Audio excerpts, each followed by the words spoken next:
High, I am Moumita. Moumita's কিচেন্সের পক্ষ থেকে আজকে ঘরে তৈরি রুমালি রুটির রেসিপি নিয়ে এসেছি। আমি প্রথমে 3 কাপ মতো ময়দা নিয়ে নিয়েছি, তারপরে একটু নুন, হাফ কাপ দই এবং বেকিং সোডা হাফ চামচেরও একটু কম আমি দিয়ে নিয়েছি। তখন কিন্তু তেল দেব না, একটু নরম করে মেখে নিয়ে ডোটার ওপর খানিকটা তেল দিয়ে আমি রেস্টে রেখেছি 15 মিনিট। তারপরে ছোট ছোট লেচি করে লুচির মতো বেলে নিয়েছি। এই লুচির মতো বেলে নেওয়ার পর এক একটা লুচি নেব, তাতে খানিকটা পরিমাণ তেল দিয়ে পরপর এরমভাবে এক একটা লুচি লেয়ারে লেয়ারে সাজাবো। কয়েকটা তোমরা 4-5টা মতো লেয়ার নিতে পারো, নিয়ে তারপর সেটাকে লম্বা বড় করে বেলে নিতে হবে। যতটা বড় বেলবে ততটাই কিন্তু পাতলা হবে।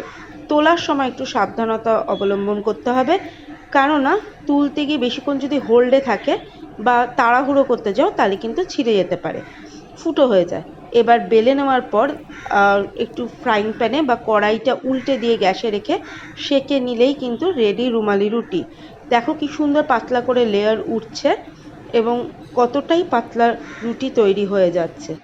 যদি আমার এই রুমালি রুটি ভালো লাগে তোমাদের, তাহলে প্লিজ একটু সাবস্ক্রাইব আর লাইক করো, ফলো করো, আর তোমরা একটু কমেন্ট করো কেমন লাগলো। ওকে, থ্যাংক ইউ, বাই বাই।